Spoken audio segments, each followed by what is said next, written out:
कुछ टाइम से अभी टेम्परेचर राइज़ हो रहे हैं, जिसकी वजह से जो है फायर रिस्क बढ़ रहा है और जिसका हमें अप्रीहेंशन है। और इसी सिलसिले में हमारे डायरेक्टर सर ने भी एडवाइज़री इशू की है और हमने कमांड श्रीनगर से भी एडवाइज़री इशू की है। लोगों से ये गुजारिश की जाती है, क्योंकि जब भी ऐसा ड्राई स्पेल होता है और जिसमें हीट वेव चलता है तो फॉरेस्ट फायर्स भी बढ़ते हैं।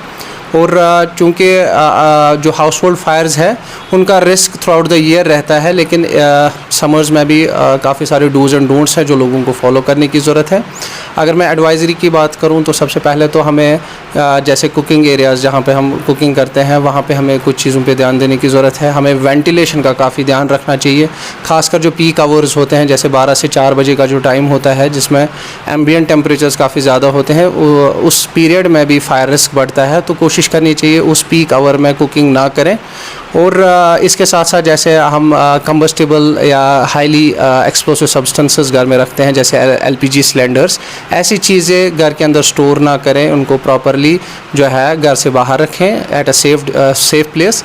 इसके साथ साथ जैसे कई बार हम देखते हैं, क्योंकि अभी जो ड्राई लीव्स, बुशेस या जितनी भी वेजिटेशन है वो ड्राई हो जाती है और उसके चलते it acts as a fuel. तो वहाँ पे भी लोगों से रिक्वेस्ट की जाती है कि जो लोग सिगरेट स्मोकिंग करते हैं और वो जो उसके बट्स होते हैं वो ऐसे ही फेंकते हैं, उसकी वजह से भी हमने काफ़ी सारे फायर इंसिडेंट्स देखे हैं। तो लोग वहाँ पे उन लोगों से रिक्वेस्ट है, जब भी आप सिगरेट स्मोकिंग करें तो आप जो उसके बट्स है उसको प्रॉपरली डिस्कार्ड करें, उसको प्रॉपरली डिस्पोज ऑफ करें। और ख़ासकर जो हमारे घर के अंदर इलेक्ट्रिकल वायरिंग्स वगैरह होती है, हमें पीरियडिकल ऑडिट्स करने की ज़रूरत है। जब भी हम घर से बाहर जाएं तो हमारे जो मेन स्विचेस है उनको टर्न ऑफ करें। और ख़ासकर चूँकि समर्स में भी जो क्रॉप का कल्टीवेशन होता है, हार्वेस्टिंग होती है, तो उसमें जो स्टबल रहता है हम कई बार देखते हैं लोग उसको बर्न करते हैं। तो वहाँ पे भी लोगों से रिक्वेस्ट की जाती है ऐसी प्रैक्टिस से परहेज़ करें, और अगर आपको उसको बर्न भी करना पड़ रहा है उसको अपनी प्रेजेंस में ही बर्न करें। और जितनी भी एडवाइजरीज़ में बाकी डूज़ एंड डोंट्स मेंशन किए गए हैं, जो कि खासकर समर राइजिंग टेम्परेचर के हिसाब से हमने इशू किए हैं, लोगों से रिक्वेस्ट की जाती है आप उन चीज़ों को इम्प्लीमेंट करें। अगर हम फॉरेस्ट फायर की बात करें तो आसपास जो लोग रहते हैं उनके लिए क्या प्रिकॉशंस होंगे? देखिए, जो लोग वहाँ पे रहते हैं, खासकर जो फॉरेस्ट डेवलपर्स भी है या जो फॉरेस्ट के एरिया के नज़दीक जिनके स्ट्रक्चर्स हैं, दोनों के लिए प्रिवेंटिव मेजर्स को फॉलो करना काफ़ी ज़रूरी है। खासकर जो लोग वहाँ पे रहते हैं, जो भी फ्लेमेबल वेजिटेशन है उनके घर के इर्द गिर्द जो फॉरेस्ट के साथ कनेक्ट होता है, तो आपको उसको क्लियर करने की ज़रूरत है।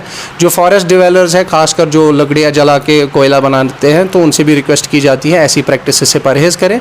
और जो फॉरेस्ट एरियाज़ में ट्रैकर्स वगैरह भी जाते हैं जो है लकड़ी वगैरह जलाते हैं कुकिंग वगैरह के लिए, तो हमने कई बार फायर इंसिडेंट्स देखे हैं जब वो ऐसी जो लकड़ियाँ वगैरह है वो जलाने के बाद उसको अनअटेंडेड छोड़ते हैं, तो उनसे रिक्वेस्ट की जाती है वैसी प्रैक्टिस से परहेज़ करें। तो ओवरऑल जितने भी अभी हीट वेव के चलते जो फायर रिस्क जिनका अप्रीहेंशन है, लोगों से रिक्वेस्ट की जाती है आप dos and don'ts safety precautions को फॉलो कीजिए।